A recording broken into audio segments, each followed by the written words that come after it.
the person in the Discord. I forgot who you are. Apologies. I should shout you out. But big up the person in the Discord who told me, hey, AG, hey, AZ, I appreciate Taz. I'm not really into all the fashion things. I don't really like all the sneaker things. I don't care about DJs, but I do like it when you talk about TV series. Please recommend some TV series. Tell me what you've been watching lately. Tell me. Now, this isn't a definitive list. It's just something I quickly put together. Not a definitive list, but something I quickly put together. I think at the end of the year, I'm obviously going to do my top 10 albums, my top 10 sneakers, my top 10 collections, my top 10 series, and maybe top 10 movies. But for now, you're going to get a brief overview of a couple, maybe 4 series I've been watching that I've been enjoying, so you guys can also take a look at it. I'm sure some of you know these series already, but just in case you don't know, big up the person on the Discord who told me that. And if you're not on the Discord already, please join the Discord. Link will be in the description. I'll put the link in there. Join the Discord. There's a good little community of people there. I think there's like 100+ people already there. Absolutely banging. Good little community. You can post music clips, post videos, anything you want to suggest. I put little alerts there about the show when I'm going to go live. All that good stuff. Check out the Discord. Anyway, big up. So, recommendations in terms of TV series for you lovely people. Number one has to be Dune. Dune Prophecy has to be my number 1 recommendation. If you don't know anything about Dune, the Dune series by Denis Villeneuve, obviously written originally by Frank Herbert. This is an adaptation of it. It's basically a prequel focusing more on the Bene Gesserit and their sort of origin stories, but it also follows a different sort of like, there's different paths it's going to follow. It's kind of following early Atreides. It's following the Bene Gesserit. It's following a little bit of the Harkonnen story. You got these different kind of themes that kind of been followed, and obviously the split within the Bene Gesserits in terms of some of the acolytes and some people that believe in some of the technology and whatever. So it started off pretty rough. I'm not gonna lie. It's a 6-episode limited series, and I'm gonna say that the finale, the 6th episode, may have been the best episode so far. The pacing, the drama, the reveal, the twists, the turns, pure cinema. Pure cinema. I swear my life. Dune Prophecy was amazing. The final episode, like I said, it starts off rough. Don't get me wrong. It starts off pretty rough, but by the end it gets better. It kind of reminds you a little bit of the Dune series. I feel like, don't shoot me here, I feel like Dune 2 is better than the first Dune. I'm not going to lie. I feel like I prefer Dune 2 to Dune number 1. I'm not going to lie. So it follows the same premise as the movie, so it gets better over time. But series number 6, the finale, pure TV. Not going to spoil anything from you. I just want to let you know that it has already been greenlit for a season 2. So definitely make sure you check it out. Great acting. Special effects are pretty good. Good dialogue. As well, the actors who they got, the casting is superb. The older versions and the younger versions of the actors, like, they absolutely killed it. So please check it out if you haven't checked it out already. Available obviously on HBO and all other places that you check out series. I recommend it if you're a fan of sci-fi, if you're a fan of Dune series in general, if you're looking forward to reading something or watching something before Dune number 3 comes out. Denis Villeneuve's finale, I think that's the final, because I think he signed up for free. That's the final the thing that he does. Please check it out. It's so good. It is so good. I recommend you check it out. And like I said, it starts off very rough. I think maybe episode 1 and 2 are good. 3 and 4 are a bit meh. 5 is a bit meh. But then 6, woo! Limited 6-episode series. Absolutely amazing. Dune Prophecy Season 1. Please check it out. It's absolutely incredible. Number 2 series I've recommend you check out. I've just started watching this now. I just watched episode number 7. Check this out, please. It's called Landman. The description is this. This is a description courtesy of Google. It's called Landman. I had no idea about the series. I just found it randomly when I was browsing my sites I go browse on. Great series. Here's the brief overview on Google. Deep in the heart of West Texas, roughnecks, wildcat billionaires try to get rich quick in the oil business as oil rigs begin to dominate the state. Crisis executive Tommy Norris tries to bring his company to the top during the fueling boom. Now, Tommy Norris is an actor who's also in, in Fargo. Remember the series Fargo? The really good guy in Fargo who kills everybody? He's the guy, Tommy Norris, who's kind of the fixer. and he kind of reports to the guy from Mad Men, the main dude from Mad Men with the dark hair. I forgot his name. What's his name in Mad Men? What's the cast list here? The dude from Mad Men. Let me see it. What's his flipping name? John Hamm. You remember John Hamm from Mad Men? Cool. Well, Billy Bob Thornton plays Tommy Norris. So basically, they work together. The Mad Men character, he owns like the overall oil company, and Tommy Norris is kind of like his fixer on the ground. And it kind of follows these guys as they're trying to, you know, make it work in the flipping oil business, trying to, you know, find new spots and stuff, make sure the price of a barrel is certain, within a certain range. And it also has these really interesting cuts in the series where it's almost like a documentary. So it kind of talks to people who actually work in the oil industry. You kind of see them talking on the table, and it's like they're acting, but it's not. So it's cut amazingly. You get these amazing kind of panning shots across like the deserts all over Texas and stuff. The landscapes, the flipping sand, the roads, the cars. Like, it's so flipping good. Even the bar. They've got this bar called The Ranch in this series that seems like the place I'd want to be. The Ranch seems like the perfect dive bar, hole in the wall, local bistro that I want to be at. They've got a menu. I think they've got they've got all day breakfast and an all day dinner menu. The waitress is super funny. They're serving drinks and it's just, I don't know, the vibe of, like, that's the kind of, like, if I've ever go to America soon, that's the kind of America I want to go to. I want to go to like the real part. I don't want to go to like these coastal elite places. I don't want to go to somewhere where it reminds me of London or whatever, or Dalston. I want to go somewhere that gives me America. So that place feels like America. You feel me? I know it's fictional. It's not real, but I love the depiction of that bar. Now, episode 1 of this series. Episode 1 of this series will absolutely knock you off your chair. No spoilers, but I guarantee, please watch it. I'm just telling you that as an overview. Please flipping watch it. It will knock you off your chair. Like, instantly. It goes in like, bang. It doesn't fucking play. And for me, somebody that knows absolutely nothing about the oil industry, I know absolutely nothing about drilling, I know nothing about cowboys, I know nothing about the war between cowboys, drillers, and flipping cartel members, I know nothing about the kind of synergy or the conflict and the balance between the husbands and the wives and the families, holding a job, holding a family down while working ungodly hours, and I know nothing about that stuff. But that series really does open your eyes to it. It is so freaking good.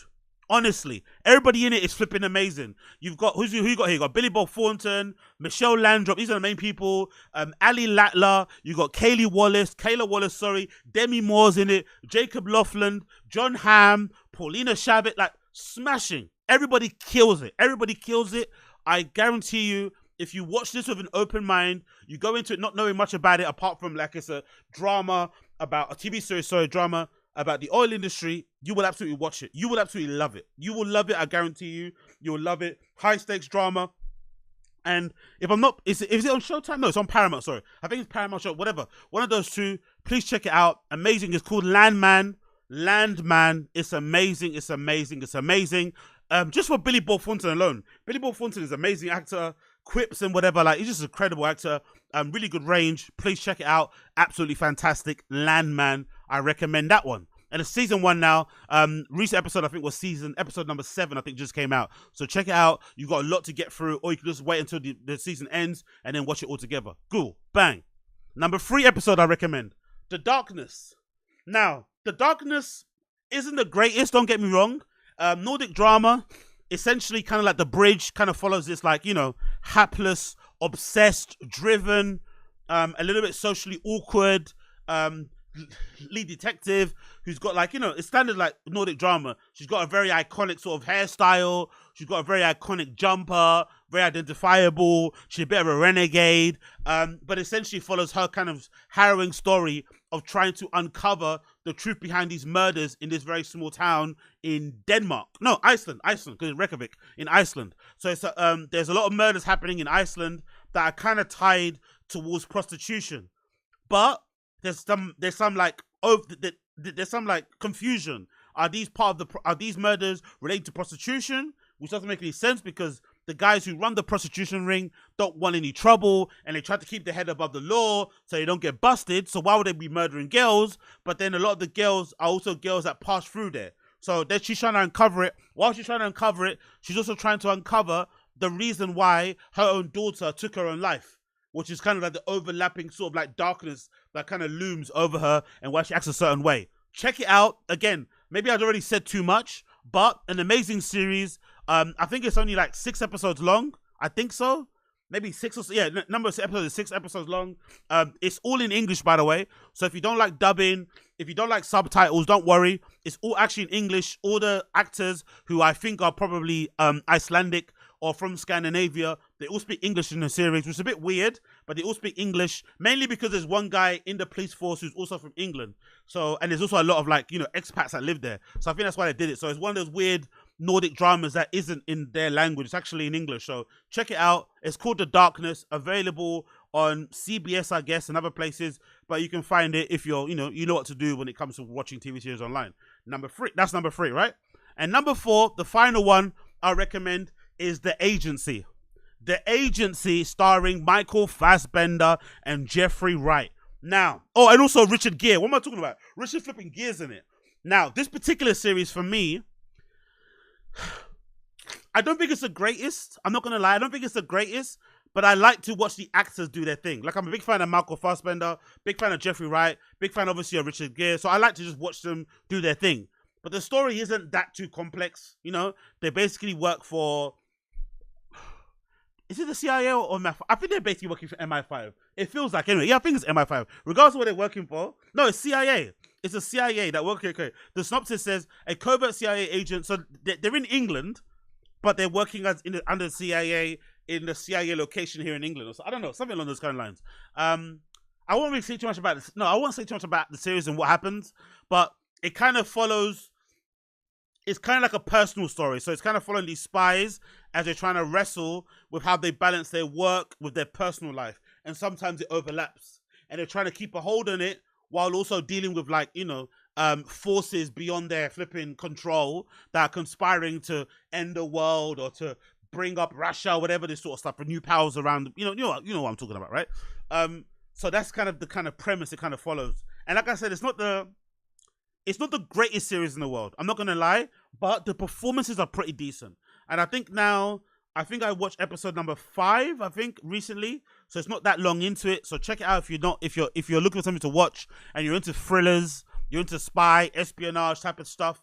I recommend you check it out. Some really good performances. And, seeing Michael Fassbender in a limited TV series is always fun. And I'm always a big fan of his acting. Jeffrey Wright, obviously, you know where I'm going with that. Westworld Things, big fan of him. And of course, the legend that is Richard Gere. So check it out. Really flipping good. Oh, and the last one I recommend, actually, let's do 5. The last one I forgot to recommend is this. The last one I recommend is this. How did I recommend that? The Day of the Jackal. Why did I forget about The Day of the Jackal? That's the last one I'm going to recommend. Now, The Day of the Jackal is based on a book that's also based on a movie. The movie originally came out, I think in the 90s, starring Bruce Willis. I watched it recently, actually. The movie is better than the series. Don't get me wrong. The movie's better than the series. There's also another movie about the Jackal. I think that stars Tom Cruise. Is that movie The Jackal? The one Tom Cruise has the wig.